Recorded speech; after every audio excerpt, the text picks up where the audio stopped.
In the unforgiving heart of the Montana Territory, where dust and desperation were the only things in plentiful supply, a pregnant woman stood alone. Her name was Abigail Henderson, and with her husband buried and his brother circling her land like a vulture, she walked into a town auction with her last silver dollars. She wasn't there for cattle or tools. She was there for a man. Not just any man, but a broken cowboy with a shattered leg and two silent, haunted twin boys clinging to his sides. The townsfolk called her a fool. They didn't know the truth. This one desperate act, this purchase of a crippled man, wasn't the end of her story. It was the beginning of a storm that would either save them all or tear them completely apart. The dust of Redemption Gulch tasted of grit and finality. It coated Abigail Henderson's tongue, settled in the creases of her worn calico dress, and clung to the dampness at her hairline where the relentless August sun beat down. Every soul in the makeshift town square seemed to exude a heat of their own, a mixture of sweat, judgment, and the morbid curiosity that always accompanied a public auction of human lives. Abigail clutched the small drawstring purse in her hand, the weight of the silver dollars inside, both a comfort and a crushing burden. It was all she had left. 6 months, a widow, 7 months with child, and a lifetime of her husband's dreams turning to dust right under her feet. Her late husband, John, had poured his soul into their small ranch, the Double H, nestled in a valley blessed with a creek that ran even in the driest summers. It was a good piece of land. Too good. That was the problem. John's brother, Silas Henderson, had made that painfully clear. Silas, a man whose heart seemed as barren as the alkali flats to the east, saw the Double H not as a legacy, but as an asset. He'd arrived a month after the funeral, his condolences as thin as his smile. He'd offered to take the burden off her hands, to manage the property for a pittance that was a slap in the face to John's memory. When Abigail refused his offers, turned to thinly veiled threats. Fences were cut. A prize bull turned up sick. The 2 ranch hands John had hired, good men, loyal men, were spooked by Silas's dark whispers and left for easier work, leaving Abigail utterly alone. Now, with the autumn muster approaching and no one to help her, she was facing ruin. Silas was just waiting for her to fail to be forced to sell to him for pennies on the dollar. So here she was in the town square, about to commit an act of pure desperation. The auction was for indentured hands, men who through debt or crime had forfeited their freedom for a term of service. It was a grim business, a last resort for ranchers too poor to hire proper cowboys. Abigail felt a hot flush of shame, but shame wouldn't save her ranch. It wouldn't feed the baby growing under her heart. The auctioneer, a portly man named Bartholomew, was already warming up his patter, his voice a booming, gravelly thing that carried over the shuffling crowd. All right, folks, let's get this sorry business underway. First up, we got a pickpocket from Cheyenne. Nimble fingers for any delicate work, 7 years of service owed, Abigail paid him no mind. Her eyes scanned the lineup of men standing on the raised platform, their heads bowed under the sun. They were a motley collection of gaunt faces and weary eyes. She needed strength. She needed someone who knew cattle, who could mend a barn roof and stand up to the creeping shadow of Silas. Then she saw him. He was at the end of the line, separate from the others. He wasn't just standing.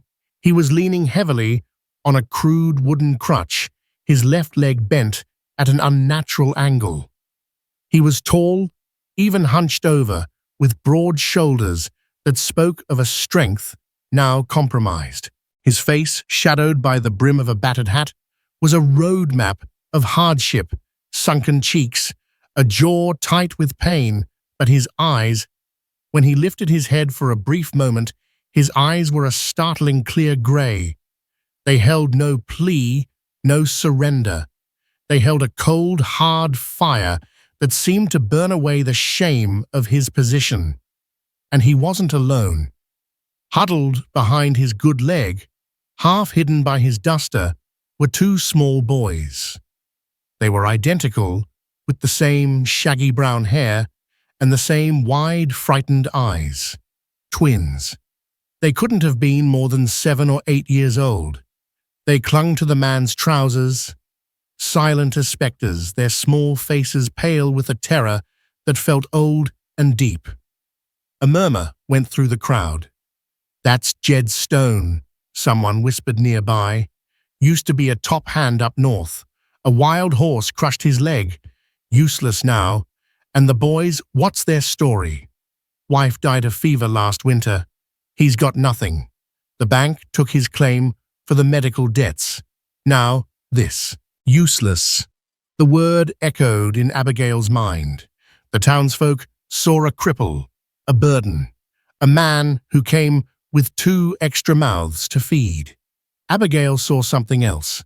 She saw a father. She saw a man who, despite his own agony, was a shield for his children. She saw a desperation that mirrored her own. A man with nothing to lose might just be a man who would fight for the first thing he was given. Bartholomew finally got to him. And last, we have Jedediah Stone and his 2 appendages. He said the word with a sneer. Term of service is 5 years to clear his debts. He's broken, as you can see, but he claims he knows his way around a horse.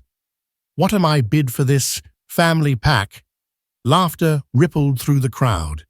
It was a cruel, sharp sound. $1 for the boy's work, a man shouted. The cripple's worth less than nothing. I'll give you 2, another jeered. They can muck out stalls. Jedediah Stone didn't flinch. He just stared out over their heads, his jaw set like granite. He pulled his sons a fraction of an inch closer. Abigail's heart clenched. She saw John in that simple, protective gesture. Silas was here. Of course he was. He stood near the front arms, crossed a smug look on his face as he watched her humiliation. He caught her eye and gave a small, mocking shake of his head, as if to say, "See, this is what you're reduced to." That was it, the final push. The anger that rose in her was hot and clean, burning away the fear. $20, Abigail said. Her voice, though not loud, cut through the jeers. Every head turned to look at her. The pregnant widow, the woman on the verge of collapse. Bartholomew's eyebrows shot up. Silas's smirk vanished, replaced by a gape of disbelief. $20 from Mrs. Henderson, Bartholomew bellowed, his tone suddenly respectful. A fine Christian act of charity. It's not charity, Abigail snapped, her gaze locked on Silas. It's a business decision. Silas strode toward her, his face a mask of fury. Abigail, have you lost your mind? A cripple and 2 brats. What in God's name are you thinking? I'm thinking I need help on my ranch, Silas, she said, her voice like ice. And the hands you so kindly scared away are no longer my concern. 25, Silas shouted at the auctioneer, his eyes still boring into Abigail. He wasn't bidding on the man, he was bidding against her, trying to humiliate her, to price her out of her own foolishness. 30, Abigail said immediately, her hand tightening on her purse. 35, the crowd was silent now, watching the family drama unfold. It was no longer about a broken cowboy. It was a battle of wills between the widow and the vulture. On the platform, Jedediah Stone finally looked at her, really looked at her. His gray eyes held a flicker of something she couldn't name, surprise, confusion, maybe even a sliver of gratitude. 40, Abigail said her voice trembling slightly. It was a huge sum, more than she could truly afford. Silas laughed a short, ugly bark. Fine, let the fool have her folly. Let the whole town see how John Henderson's widow throws good money after bad. He turned and stalked away, shouldering his way through the crowd. Sold, Bartholomew slammed his gavel down. For $40 to Mrs. Abigail Henderson, the deal was done. The crowd began to disperse, shaking their heads and muttering. Abigail stood her ground, her heart hammering against her ribs. She had done it. She had won. But as she looked at the tall, broken man and his two silent children slowly making their way down from the platform, a wave of cold reality washed over her. What had she truly bought? Not just a ranch hand. She had bought a man's pride, his past, and the silent sorrow of his children. She had tied their fate to hers with $40 silver.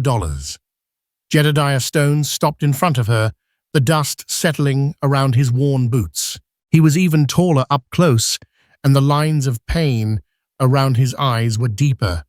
"Ma'am," he said, his voice a low rumble, rough from disuse. "My name is Jedediah Stone. These are my sons Caleb and Joshua." The boys peeked out from behind him. They were identical in their fear, their small hands clutching the fabric of his coat. They didn't speak. They didn't even nod. They just stared at her with those huge, haunted eyes. "I am Abigail Henderson," she said, forcing a calm she did not feel. "Welcome to the Double H. My wagon is over there." As they walked a slow, pained procession toward her wagon, Abigail felt the weight of every stare in Redemption Gulch. They saw a pregnant fool and her pathetic purchase. She could only pray they were wrong. She could only pray that the flicker of fire she'd seen in Jedediah Stone's eyes was not the last dying ember of a broken man, but the spark of something that could, against all odds, save them all. She had no way of knowing that the man she had just bought at auction wasn't just a cowboy, and that the silence of his sons was born from a nightmare she couldn't possibly imagine. Her life and the life of her unborn child had just been irrevocably changed. The journey to the Double H Ranch was a study in silence. Abigail drove the buckboard, the reins loose in her hands, her mind a whirlwind of doubt and defiance.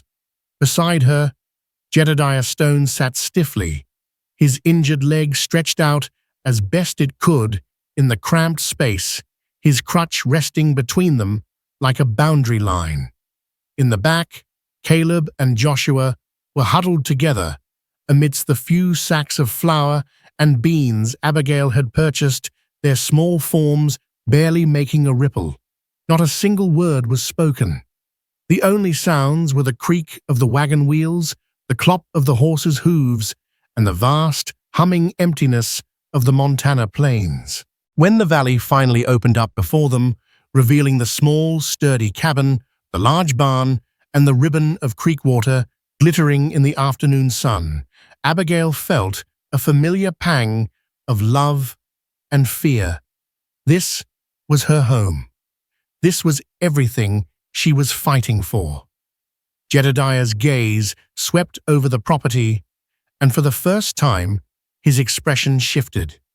It was a subtle change, a slight sharpening of his gray eyes. He wasn't just looking, he was assessing. He noted the sag in the barn roof, the section of corral fence that was leaning precariously the way the grass in the far pasture was growing a little too high. He saw work. He saw potential. "It's a good spread, ma'am," he said, the first words spoken in over an hour. "Good water." "My husband thought so," Abigail replied quietly. The boys, Caleb and Joshua, peeked over the side of the wagon, their expressions unreadable. They looked at the house, the barn, the wide open space, not with the wonder of children, but with the wary caution of wounded animals sniffing out a new den. Abigail assigned them the small room at the back of the cabin that had served as John's office. It was little more than a space for a desk and some shelves, but she cleared it out and laid down 2 bedrolls. "This will be yours," she told the boys, her voice gentle. They stared at the bedrolls, then at their father, their silence a heavy blanket in the small room. Jedediah simply nodded his thanks, his face giving nothing away. The first days were a delicate, awkward dance. Abigail, accustomed to her solitude, suddenly found her small cabin occupied by 3 strangers. The constant silent presence of the boys was unnerving. They moved like shadows, never making a sound, their eyes following her every move. They ate what she put in front of them, without complaint, but also without relish, their forks moving with a mechanical slowness. They did not play, they did not laugh. They only ever seemed to be waiting, for what Abigail couldn't guess. Jedediah, however, was a surprise. She had bought a cripple, a man the world had deemed useless. She soon discovered the world was a fool. His left leg was a constant source of agony. She could see it, in the way he moved, in the tight lines that bracketed his mouth by the end of each day. But the man's spirit was made of iron. He couldn't ride, not yet, but he could work.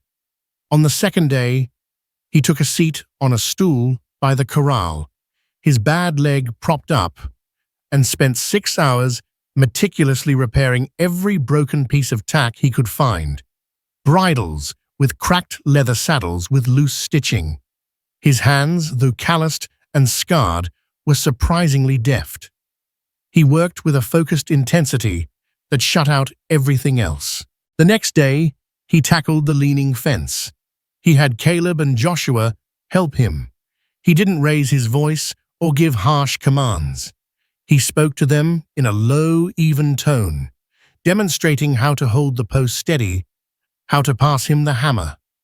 The boys obeyed with a somber efficiency that was unsettling in children so young. They worked together, a silent 3-person machine, and by sunset the entire section of fence was straight and strong. Abigail watched them from the porch, her hand resting on the swell of her belly. She had expected to have to give orders, to manage and direct. Instead, Jedediah simply saw what needed doing and did it, asking for nothing. He never addressed his own discomfort, never mentioned his leg unless it was to ask for a moment to rest it. There was a quiet dignity about him that defied his circumstances. The awkwardness was most potent in the evenings. After a meager supper, Abigail would busy herself with mending, while Jedediah would sit by the fire, sharpening tools or simply staring into the flames, his face a mask of memories. The boys would sit on their bedrolls in the back room, the doorway a dark square of silence. The cabin felt both full and achingly empty. One evening, trying to break the oppressive quiet, Abigail spoke. "The boys, they're good workers." Jedediah didn't look up from the axe head he was honing. "They know what's expected. They don't talk much," she ventured. His hands stilled. He placed the axe head down with deliberate care. "They ain't talked at all, ma'am. Not in almost a year." He finally looked at her, and the firelight caught the profound sorrow in his eyes. Not since their mother passed. The simple, stark statement hung in the air. It wasn't just grief, Abigail realized. It was something more. Something had stolen their voices. The first direct move from Silas came a week after their arrival. Abigail awoke to a strange sound, the distressed lowing of her cattle. She rushed outside, Jedediah emerging from the cabin right behind her, his crutch thudding on the hard-packed earth. The cattle, her small herd of 20, were clustered nervously by the creek. The fence line that separated her property from the open range to the north had been cut. Not just broken, but cleanly snipped in a dozen places. It was a clear act of sabotage, designed to let her cattle wander and be lost or claimed by other ranchers. Rage, cold and sharp, pierced through Abigail's morning grogginess. Silas, she breathed the name like a curse on her lips. Jedediah's face was grim. He wants you to lose the herd. No herd, no profit from the muster. He's trying to bleed you out. He looked at the scattered cattle, then at the vast expanse of open land beyond. We need to round them up and fix this fence before they scatter too far. Abigail looked at his leg, then at the two small boys who had come to stand in the doorway, their faces pale. Jedediah, you can't ride. No, he agreed, his jaw tight. But I can think. He orchestrated the entire operation from the shade of a large cottonwood tree. He sent Abigail out on her mare, not in a frantic chase, but with calm, precise instructions. Push them from the east, ma'am. Use the ridge as a natural wall. They'll drift back toward the creek. Go slow. Don't panic them. He set the boys to work collecting the downed fence wire. Again, he was patient, methodical, showing them how to coil it without getting tangled, how to check for weak spots. For hours, Abigail rode her back, aching, her body clumsy with pregnancy. But Jedediah's instructions were flawless. He understood the land and the mind of the cattle in a way she never had. Slowly, painstakingly, she guided the herd back toward the creek. By midday, they were all gathered, and Jedediah, with the boys assisting, began the arduous task of mending the fence. He couldn't crouch, so he sat on the ground, dragging himself from post to post, his face beaded with sweat and etched with pain. He refused any help Abigail offered, grunting, "Your job was the horse. This is mine." They finished as the sun began to dip below the western hills, painting the sky in hues of orange and bruised purple. Every muscle in Abigail's body screamed in protest. Jedediah looked utterly spent, his face ashen with exhaustion. But the fence was whole. The cattle were safe. That night, after the boys were on their bedrolls, Abigail brought Jedediah a cup of hot coffee, laced with a little of John's old whiskey. He was sitting on the porch steps, staring out into the deepening twilight.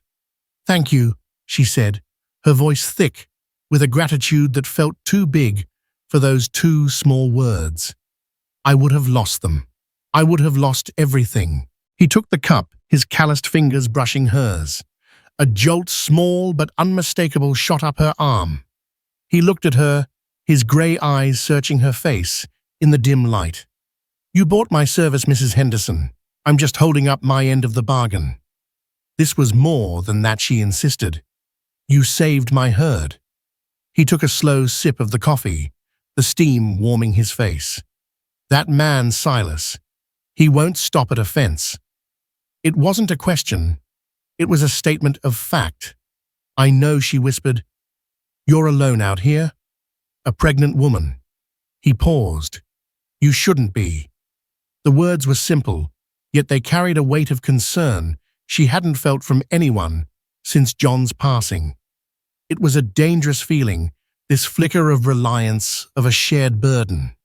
She was his employer, he, her indentured servant. There was a line between them drawn by circumstance and tragedy. But as they sat there in the quiet of the evening, the line began to blur, and for the first time, Abigail felt something other than desperation. It was a fragile, tentative thing, but it felt a little like hope, and it terrified her. The silence of Caleb and Joshua Stone was not an empty thing. It was a living presence in the cabin, a space filled with unspoken horrors. Abigail tried to breach it with kindness.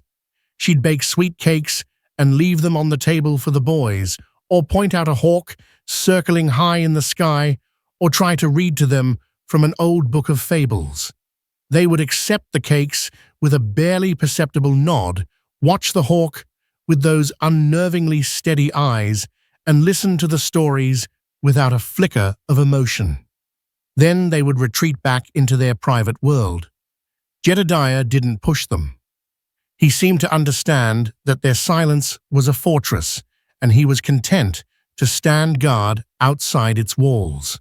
His communication with them was a language of gestures, of raised eyebrows and small nods. They understood him perfectly. It was Joshua, the slightly smaller of the two, who found a new way to speak. Abigail had left a small stack of shipping manifests on the desk in their room, the backs of which were blank. One afternoon, she walked in to find Joshua sitting on the floor, a piece of charcoal clutched in his fist, his brow furrowed in concentration. He was drawing. She stopped in the doorway, not wanting to startle him. On the back of a manifest for 50 pounds of salted pork, he had sketched the cabin with remarkable accuracy. But something was wrong with the picture. From the chimney, thick black smoke billowed out far more than a normal fire would produce, and in the smoke he had drawn faces, twisted, screaming faces. A chill ran down Abigail's spine. Over the next few days, more drawings appeared. They were all unsettling. He drew a horse, its leg bent at a terrible broken angle, just like his father's. He drew a woman lying on the ground, her face blank and empty, surrounded by what looked like wildflowers. He drew two small boys huddled together, their eyes wide and black, with no pupils. But the most disturbing drawing was one he made a week later. It was of a man. The figure was tall and broad, rendered entirely in black charcoal, so he looked more like a shadow than a person. He had no face, just a dark, menacing shape. But in his hand, he held a torch, and at his feet, flames licked up the edges of the paper. Abigail found the drawing lying on Joshua's bedroll. She picked it up, her hand trembling. This wasn't just a child's fantasy. This was a memory. This was the source of their trauma. She waited until the boys were asleep that night. The cabin was quiet, except for the crackle of the fire. Jedediah was on the porch, a dark silhouette against the moonlit sky. Abigail walked out and stood beside him, the drawing held tight in her hand. "Jedediah," she began, her voice low. "We need to talk." He turned his face unreadable in the shadows. "Joshua has been drawing pictures," she said, holding the paper out to him. "I think you need to see this." He took the paper and angled it toward the light, spilling from the doorway. He went utterly still. The silence stretched heavy and taut. Abigail could see the muscles in his jaw clenching and unclenching.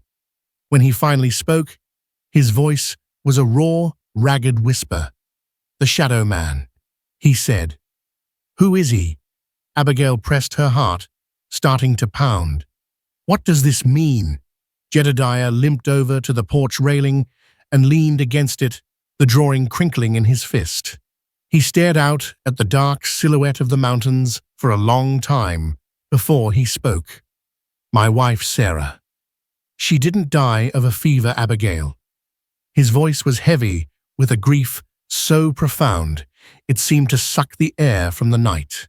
That was just the story I told, so the boys wouldn't have to answer questions. He took a deep, shaky breath. "We had a small claim up by the Bear Paw Mountains. We were doing all right. But there's a man named William Corrigan. They call him Blackheart Bill." The name sent a fresh wave of ice through Abigail's veins. She'd heard the name. Every homesteader had. Blackheart Bill Corrigan was a boogeyman, a ruthless outlaw whose gang terrorized the territory, burning farms, robbing stages, and leaving a trail of bodies in their wake. He was more myth than man, a whisper of fear around lonely campfires. Corrigan's gang came through our valley, Jedediah continued, his voice flat and devoid of emotion, as if he were reciting a story that had happened to someone else. They weren't looking to settle. They were looking to burn. They said the valley was theirs, that anyone on it had to pay them a tax. I was a deputy in a former life. I told them to move on. I told them the law wouldn't stand for it. He let out a short, bitter laugh that held no humor. They laughed at me. There were 6 of them. Corrigan, he's a big man, charismatic in a terrifying way. He looked at my wife, at my boys, and he smiled.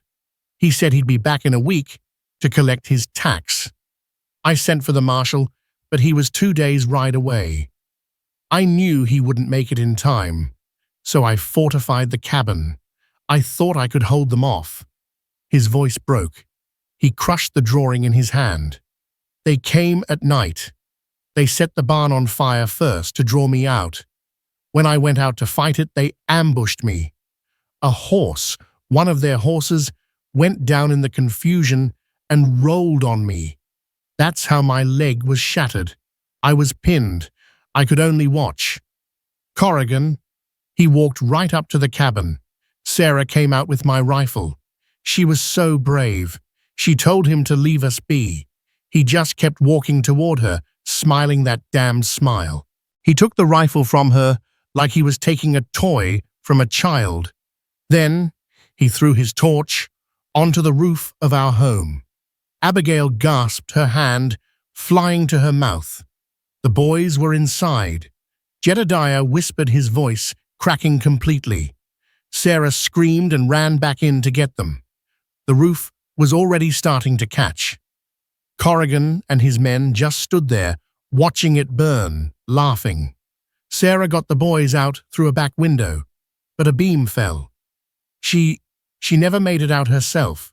Tears were streaming down Abigail's face, now hot and silent. She reached out and placed a hand on his arm. His muscles were rigid like stone.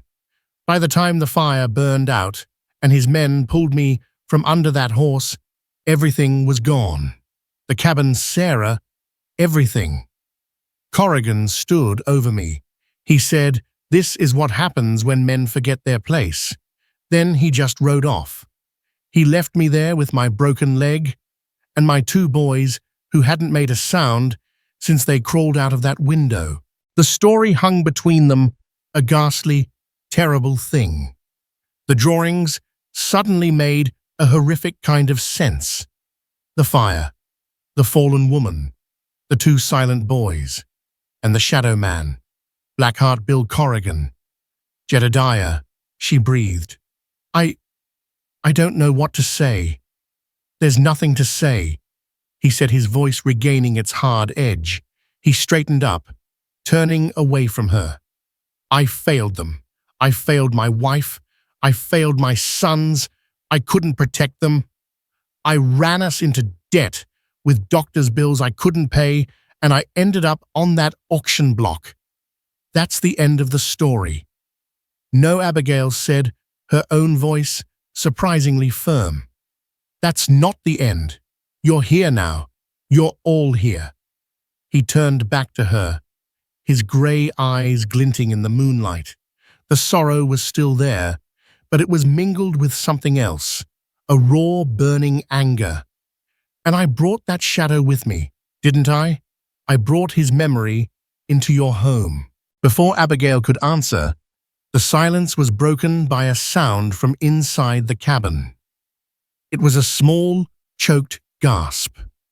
They both turned to the open doorway. Caleb stood there, his small frame trembling. He wasn't looking at them. He was staring at the crumpled drawing in his father's hand. And then he spoke.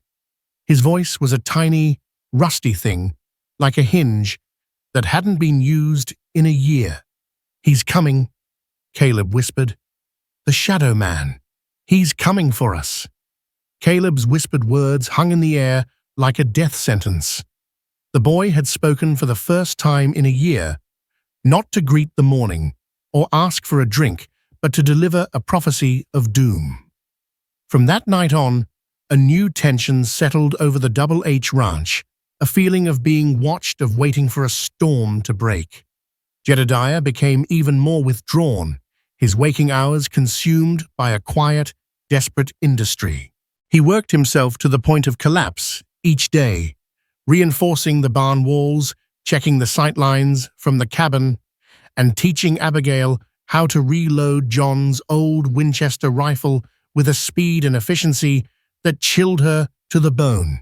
He was no longer just a ranch hand. He was a sentinel. The town of Redemption Gulch, meanwhile, remained a hive of gossip. Abigail's purchase was still the talk of the general store.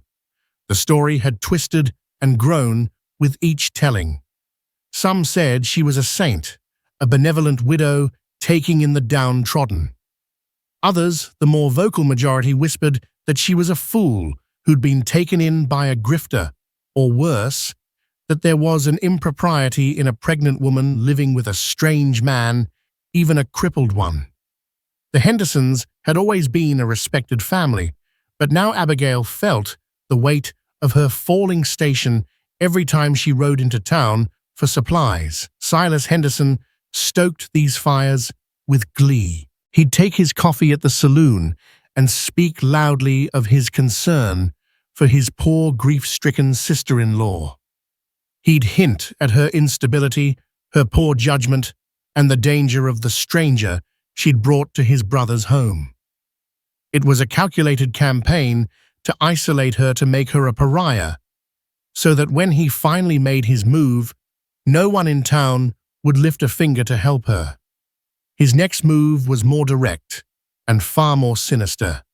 It happened on a sweltering afternoon, 2 weeks after Jedediah's confession. Abigail had been feeling unwell all morning, a deep exhaustion settling into her bones. Even the water she drew from the well tasted off with a bitter metallic tang. She'd dismissed it as part of her pregnancy, but when one of the horses refused to drink from the trough, a prickle of alarm went up her spine. She mentioned it to Jedediah, who was replacing a rotted beam on the porch. He immediately stopped his work. He limped over to the well, drew a fresh bucket, and sniffed it, his face hardening. "Don't drink any more of this," he said, his voice grim. "And don't let the boys drink it." He took the bucket and walked 100 yards from the cabin, pouring a small amount onto a patch of dry earth where a few hardy weeds grew. They watched in silence. Within half an hour, the weeds had begun to wilt and turn black at the edges. Poison. The word was unspoken, but it screamed in the air between them.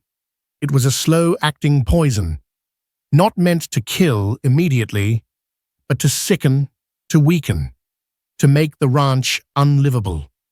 It was Silas's work. Abigail knew it as surely as she knew her own name. This was an escalation from which there was no turning back. He wasn't just trying to scare her anymore. He was trying to harm her unborn child. A wave of pure, unadulterated fury washed over Abigail, so potent it made her dizzy. But Jedediah's reaction was different. It was cold, colder than anything she had ever seen. The sorrow and shame that had haunted his eyes were gone, replaced by the flat, deadly calm of the lawman he used to be. "Stay here. Lock the door. Don't open it for anyone," he commanded. He took the Winchester from its place over the mantelpiece, checked the load, and without another word, set off his crutch and his good leg eating up the ground with a grim, relentless rhythm. He wasn't following the road. He was cutting across the hills, using the terrain for cover, moving with the instinct of a hunter. He was gone for hours. Abigail paced the small cabin, the rifle in her hands, her heart a frantic drum against her ribs. Caleb and Joshua sat on their bedrolls, their silence now seeming less like trauma and more like the coiled stillness of a predator. They watched her, their eyes mirroring the deadly seriousness they had seen on their father's face. As dusk began to settle, Jedediah returned. He didn't have a scratch on him, but he looked as if he had been to war. His face was a thundercloud. "I found the tracks," he said, leaning the Winchester by the door. 2 men. They came in from the north, kept to the rocky ground where they could. Amateurs, hired men. He paused, his gaze finding hers. I followed them to their camp, listened for a while. "They work for Silas." "Can you prove it?" Abigail asked, her voice shaking. "Words spoken over a campfire aren't proof in court," he said bitterly. "But I got something else." He looked down at his own hands, then back at her. One of them was bragging, talking about how Silas wasn't the only one paying them for odd jobs these days. Said a real big shot was moving into the territory, a man who paid in gold and didn't ask questions. A man named Corrigan. The name landed like a physical blow. Abigail stumbled back and sat heavily in a chair. It wasn't possible. It was a coincidence. It had to be. "No," Jedediah said, reading her mind. His voice was terrifyingly quiet. "There are no coincidences. Not with a man like that." The pieces clicked into place with sickening clarity. Silas, in his greedy, pathetic quest for her land, had made a deal with the devil. He had likely hired some of Corrigan's men for his campaign of intimidation, not knowing, or perhaps not caring, who their ultimate master was. And now, Blackheart Bill Corrigan, the man from Jedediah's past, the shadow man from Joshua's drawings, had a foothold in her valley. He wasn't a myth anymore. He was a neighbor. What does he want?"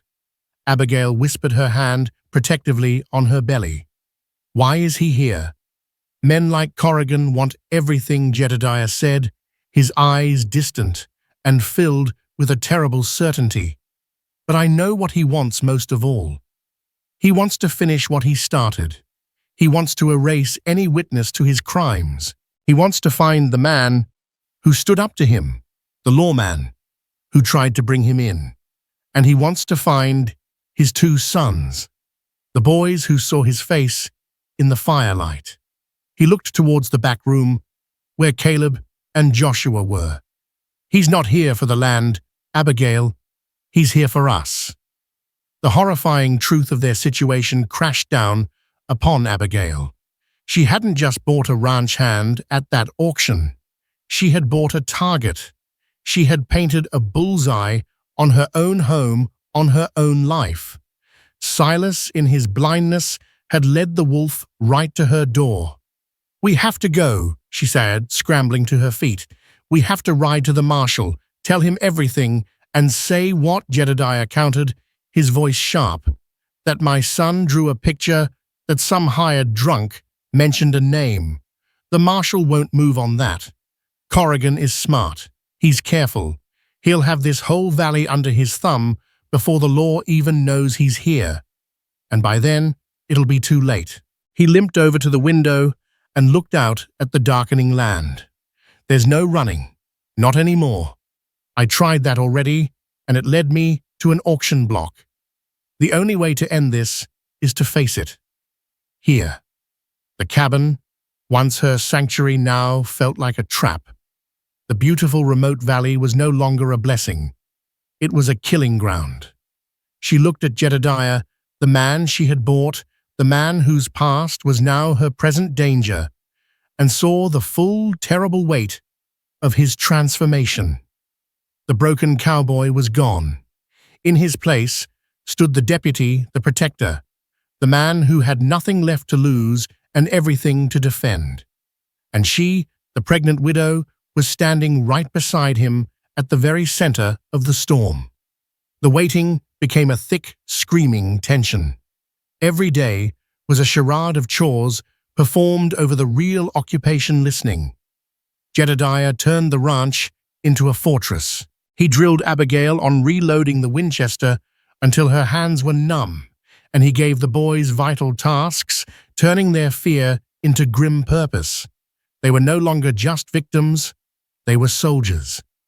The first omen came 4 days after the well was poisoned. A lone rider appeared on the northern ridge at dawn, a dark silhouette watching them. He stayed for an hour, a silent promise of violence, then vanished. The message was delivered, "We are coming."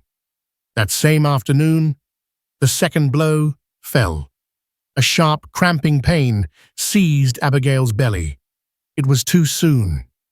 At only 8 months, the stress and poison had forced her into premature labor. She tried to hide it, but Jedediah saw the sweat on her brow and a look of pure panic, more terrifying than any outlaw crossed his face. They were trapped miles from a doctor, and the baby was coming. As he helped her to the bed, they heard the unmistakable thunder of multiple horses moving fast. "They're here," Jedediah said, his face turning to stone. He grabbed the Winchester and peered through a crack in the shutters. 6 riders. Silas is with them. He spat the name like a curse, and Corrigan is in the lead. Abigail, fighting a contraction, saw them, a pack of wolves led by a huge black-bearded man whose eyes glittered with malice.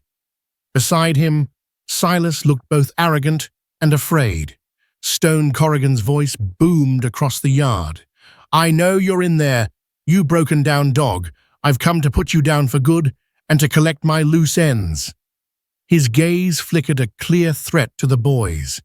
Jedediah didn't answer. He simply raised the rifle. The first shot came from Corrigan's gang, slamming into the cabin wall. Jedediah's reply was measured and calm. A rider clutched his shoulder and toppled from his horse. The yard exploded into chaos. Bullets thudded into the log walls as the outlaws scattered for cover. Inside, Abigail cried out as another pain ripped through her. The baby was coming now, in the middle of a gunfight. "Jedediah," she gasped. He glanced back, his face a mask of anguish trapped between 2 battles. "The boys will help you," he commanded, his focus returning to the fight. "Joshua, Caleb, your mother showed you what to do. Remember what she taught you. You have to be brave now." The boys, their faces stark, moved to Abigail's side. A silent understanding passed between them. They would honor their mother's memory by becoming healers in this moment of crisis. Outside, the siege raged. Jedediah's single rifle sounded like 3 as he moved from window to window, a master tactician holding back the tide. But they were outnumbered. Corrigan's men began a rush toward the barn, intending to burn them out. Caleb Jedediah yelled, "The back window, can you hit the lantern by the hayloft with your slingshot?" It was an impossible shot, but Caleb didn't hesitate. He pulled the slingshot from his pocket, took a smooth stone, and let it fly. A faint tink echoed across the yard as the glass shattered and the lantern's flame died, plunging the barn into shadow. The momentary confusion gave Jedediah an opening. Another shot rang out. Another outlaw fell. Inside, Abigail screamed. The world narrowed to searing pain. "Push, Abigail!" Joshua's small, steady voice urged her on. From the yard, Silas's voice rose in panic. "Corrigan, this is madness." "This wasn't the deal." Corrigan's laugh was a chilling roar. "You fool, this was never about your pathetic dirt. It's about my justice." A single shot cracked the air, followed by a choked gurgle. "Silas is down," Jedediah reported grimly. Corrigan's cleaning house. Impatient Corrigan ordered his last 2 men to charge the cabin. Jedediah stood his ground, firing with cold precision. 1 man fell. The other kept coming, his face a snarl of desperation. Then a new sound pierced the air. A baby's cry, thin but strong. The cry stunned everyone. The last outlaw faltered. It was all Jedediah needed. His final shot was true. The man collapsed on the porch. Silence, broken only by the wail of a newborn. Corrigan stood alone amidst the bodies, his chest heaving with disbelief and murderous rage. Stone, he roared, raising his pistol. "It's just you and me now." As he stepped forward, the back door creaked open. Joshua stood there, holding his slingshot, his face a mirror of his father's fury. "You," he said, his voice ringing with newfound strength. "You can't have him." Corrigan turned, startled by this tiny, defiant ghost. That split-second distraction was their only chance. With a roar, Jedediah burst from the front door, swinging his crutch like a club. He lunged, catching Corrigan across the gun hand with a sickening crunch. The pistol flew through the air. Corrigan howled, striking back and sending Jedediah to the ground. He stood over him, demonic and ready to kill. "And you can't have us," Caleb's voice joined his brother's. Corrigan looked up and froze. Abigail stood in the doorway, exhausted, holding a swaddled baby in one arm. In the other, she held the Winchester, aimed directly at his heart. He had faced lawmen and gunslingers, but he had never faced a crippled cowboy, two boys who had found their voices, and a new mother as fierce as a she-bear with nothing left to fear. The battle was over. The arrival of Marshal John T. Brody and his posse was an anticlimax. They rode into a valley of carnage and surreal peace an hour later, drawn by the echoes of gunfire. They found the territory's most wanted man, Blackheart Bill Corrigan, bound with harness leather, his hand shattered being guarded by two 7-year-old boys with the eyes of seasoned lawmen. The bodies of his gang and of the treacherous Silas Henderson littered the yard. The scene that stunned them into silence, however, was on the porch. Jedediah Stone, bruised but resolute, sat beside Abigail Henderson as she rocked a newborn baby girl. The story was pieced together in the quiet aftermath. The full tale of Silas's greed, Corrigan's vendetta, and the siege of the Double H was laid bare. The most powerful testimony came from Caleb and Joshua. With voices steady and clear, they recounted the night their mother died, their words condemning the bound outlaw more effectively than any judge or jury. Their silence had been broken, replaced by a righteous truth that left the posse in humbled awe. By nightfall, the law had departed, taking Corrigan and the dead with them. The legend of the Double H was already spreading through Redemption Gulch, the tale of the pregnant widow, the crippled cowboy, and the two boys who had faced down a demon. The bullet-scarred cabin, once a symbol of vulnerability, now felt like a fortress that had withstood the ultimate test. An extraordinary peace settled over the ranch. Inside, by the warmth of the fire, Abigail cradled her daughter, a child born amidst chaos and violence, yet representing the purest form of hope. She named her Hope. Jedediah came and sat across from her, the vast space of their former arrangement now bridged by shared trauma and a shared miracle. "The marshal told me two things," he said, his voice quiet. "First, there's a $500 reward for Corrigan." He paused. "And second, my indenture papers were burned. I'm a free man, Abigail. I can go." The words hung in the air, a crossroads presented. He was free to take the reward money, his sons, and start over. The thought of the silence returning to the cabin was suddenly unbearable to Abigail, an emptiness she hadn't realized she could no longer endure. "Are you going?" she whispered, afraid of the answer. Jedediah's gaze drifted to his boys. They sat together on the floor, no longer drawing memories of horror, but carving small whimsical figures from wood. A smile, genuine and light, touched Caleb's face. They were no longer the ghosts from the auction block. They were just boys. He looked back at Abigail, his grey eyes holding a warmth that melted the last of her fears. A year ago, I lost everything that mattered. My wife, my home, my pride. I thought my only purpose was to keep my sons breathing, to carry the weight of my failure. Then a woman at an auction looked at a broken man and his two silent sons and didn't see a burden. She saw a chance.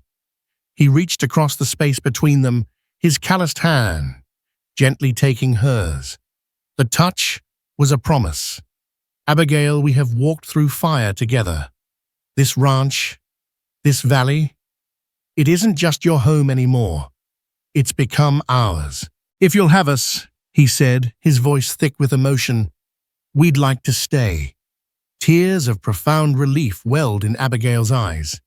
She looked at the man she had bought, the father who had become a protector, the boys who had become sons to her, and the daughter in her arms who was the future. She had gambled her last $40 on a ranch hand. Instead, she had been given a partner, a family, and a life far richer than the one she had lost. She squeezed his hand, her heart full. Welcome home, Jedediah. Thank you for joining us on this journey to the Double H Ranch. The story of Abigail, Jedediah, and the boys is a powerful reminder that sometimes our greatest risks lead to our most profound rewards. It shows us that true strength isn't the absence of wounds, but the courage to stand tall in spite of them. Families aren't always born of blood, but forged in the fires of adversity, loyalty, and a shared hope for a new dawn. If their story of resilience and the formation of an unlikely family moved you, please help us share it with others. Hit that like button to let us know you were here. Share this video with someone who loves a story of courage against all odds. And most importantly, subscribe to our channel for more tales of the human heart. Your support allows us to keep bringing these stories to life. Until next time, remember to look for the hero in unexpected places.